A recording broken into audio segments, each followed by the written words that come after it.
আচ্ছা, একটা খুব চেনা গল্প, তৃষ্ণার্ত কাকের গল্প আমরা সবাই শুনেছি। কিন্তু চলুন তো আজ এই গল্পটাকে একটু অন্যভাবে দেখি, একটা কেস স্টাডি হিসেবে।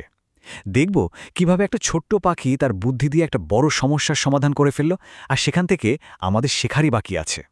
তো গল্পটা শুরু হচ্ছে কবে? এক ভয়াবহ গরমের দিনে।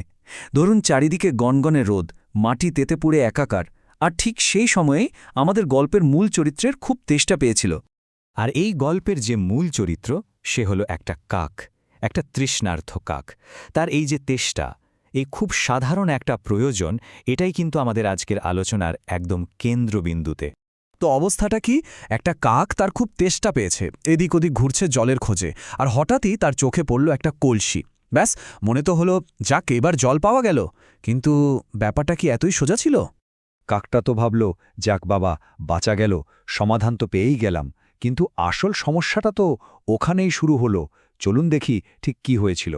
আসল সমস্যাটা ছিল, কলসিতে জল তো আছে, কিন্তু একদম তলার দিকে। মানে জলটা দেখা যাচ্ছে, কিন্তু কোনোভাবেই নাগাল পাওয়া যাচ্ছে না। ভাবুন একবার অবস্থাটা। আর এটাই ছিল সবচেয়ে বড় বাধা। ওর খোঁটটাই তো জল পর্যন্ত পৌঁছাচ্ছে না। মানে চাওয়া আর পাওয়ার মধ্যে একটা বিশাল দেয়াল। তাহলে এখন কি হবে? যখন আপনার চেনা পথটা বন্ধ হয়ে যায়, তখন কি হাল ছেড়ে দিতে হয়, নাকি অন্য কোনো রাস্তা খুঁজতে হয়? কাকটা ঠিক কি করল দেখা যাক। আর ঠিক এইখানে, মানে যখন মনে হচ্ছিল সব শেষ, তখনই গল্পটা একটা দারুণ মোড় নিল। যখন গায়ের জোরে হচ্ছে না, তখন তো বুদ্ধিকেই কাজে লাগাতে হবে, তাই না? আর কাকটাও ঠিক তাই করল।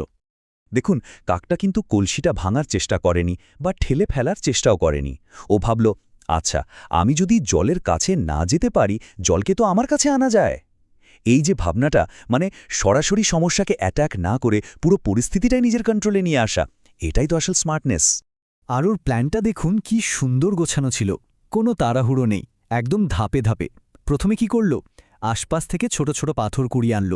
তারপর একটা একটা করে সেগুলো কলসির মধ্যে ফেলতে শুরু করল। আর ও কিন্তু খেয়াল রাখছিল, প্রতিটা পাথর ফেলার সাথে সাথে জলের লেভেলটা একটু একটু করে ওপরে উঠছে।